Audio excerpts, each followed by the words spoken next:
Hi, Zizaran here with one of our collabs for the upcoming Affliction League, and this is a league starter for Bone Zone with none other than the master of Boneshatter, Karn himself. So, Bone Zone actually got buffed in the early game, and Karn told me that at the late game, very late, since we've lost things like Divergent Boneshatter and a few things, it has been nerfed a little bit, but it actually might be buffed depending on some interactions with the new T-Gems and stuff. So Bone Zone is a league starter that comes online so incredibly fast. It will require some crafting knowledge on your part. You will need to know how to craft melee weapons and how attack skills actually scale. But otherwise, this is insanely strong league starter, and it doesn't get stuck in white or yellow maps. It actually very quickly goes all the way up to tier 16s and just starts grinding out there. So very fast. It might not be everyone's favorite choice for a boss killer, but this is something Karn has done all the Ubers on. But really cool build. Before we crack into the build, let's have Karn explain how the build plays a little bit. Alright, so for mapping, it's very straightforward and very simple. You just basically lip slam and Boneshatter, and that's about it. You will only need to press buttons when you need an extra single target. That would be for my bosses, maybe I think Exile and Essence, things like that. And for those, you will need to drop your totems, drop your Ancestral Protector, drop your Ancestral Warchief, drop Banner, pop Berserk, pop Focus, and that will be what you'll need to like make sure you get enough burst damage to kill tanky stuff. For example, here, Minotaur, you just drop your Banner and your totems and your Berserk, and bam.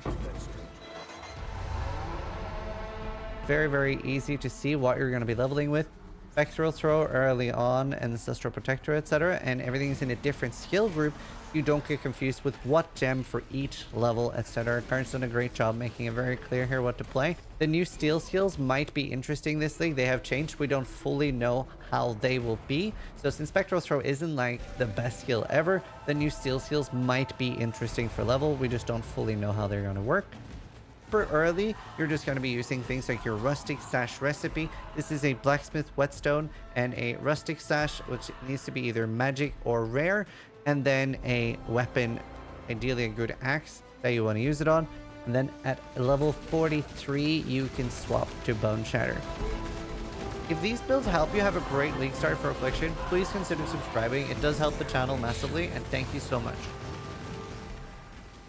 So in Path of Building, we have a video on how to use PoB if you're unfamiliar with it.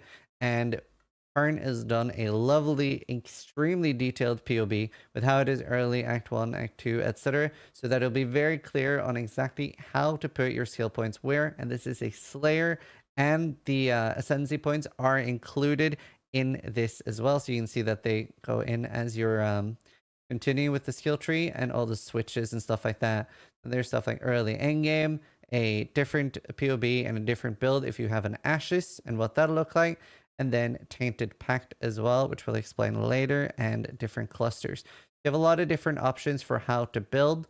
We can be at the endgame version here, and it does get quite a lot of damage, getting up to like 7 million with actually really good gear. Actually, even more than that. So insane with really good gear. And seeing as this is a weapon-based skill, something that's so cool is, unlike with spells where it can be harder to scale them, on weapons like this, you can end up getting, you know, close to mirror-worthy items in the late game.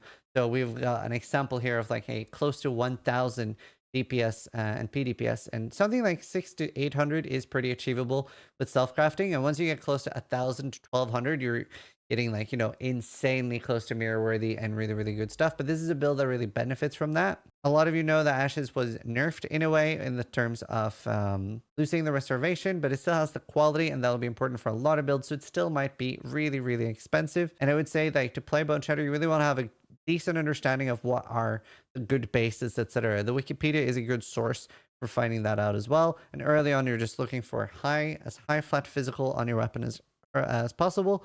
And all your gear is just going to be life and resist. There's no crazy uniques or anything like that that you need early. Bandits are kill all, and the major god is Brine King, and the minor god is Grithcole. It's here in config now. So here are like super aspirational gear. This is all like close to best in slot. Very beautiful gear here. So you can look at all of that and what it does. And then there's a Tainted Pact setup as well. We'll have Karn explain how Tainted Pact works. Karn has also done a really, really good note section here where pretty much everything is answered. So like we say here, super endgame, it's not something you necessarily will hit. There's hundreds of divines worth of gear, but it gives you a good idea of what to try to hit and what to craft for, or if you do happen to find something. Loads of leveling tips, lots of instructions for how to craft, literally crafting for each gear slot. So Karn has put so much work into this. So really, really good stuff here. Let's have a little explanation for Karn on how does Tainted Pact actually works. And you'll see the HP just ticking like crazy. So Karn, tell us, how does this work?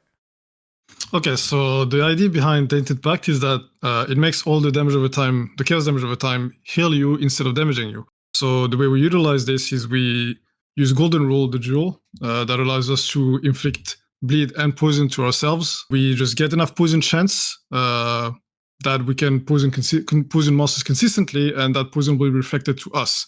That being said, since we're using Tainted Pact, that poison damage will heal us and not damage us. And since Boneshatter is a skill that deals physical damage and deals a lot of physical damage, our poison will also be pretty significant.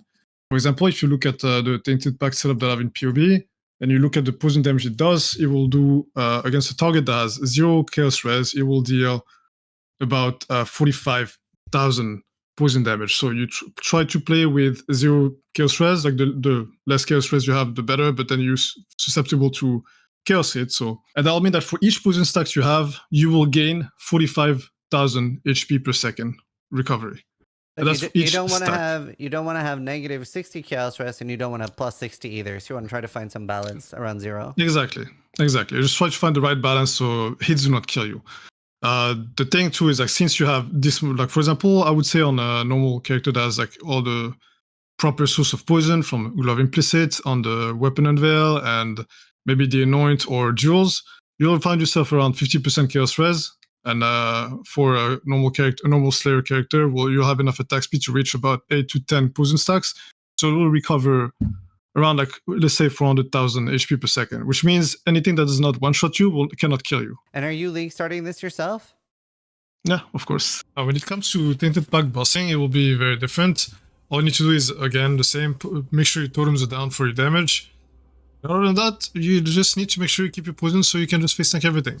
As long as you're hitting stuff and have poison in your leeching, you'll be immortal to basically anything that doesn't one-shot you. And the things that one-shot you, you can just press Molten Shell to be able to tank them, like the slam right here. So that's also why we have Warm Flash, to be able to keep poison up and mostly leech up whenever there's downtime, we cannot hit anything. Well, there you have it, guys. So if you have any questions for Bonezone, Karn will be the #1 source to ask. There will be nothing in this build he won't be able to help you with. Karn is also going to be doing lots of experimentation on the new T-gems to see how they work and if they're going to be good or not. So make sure you follow him and check him out for that. Karn is also going to be doing a sub-goal push where he's going to start streaming with a face cam. So if that's something you want to be part of, make sure you check him out live on Twitch and go give him a lot of love. Really cool creator, put a lot of work and a lot of love into this guide, and I hope it gives you guys a great league start. So thank you guys so much for watching. Sub to both our channels. More importantly, try to die less than we do.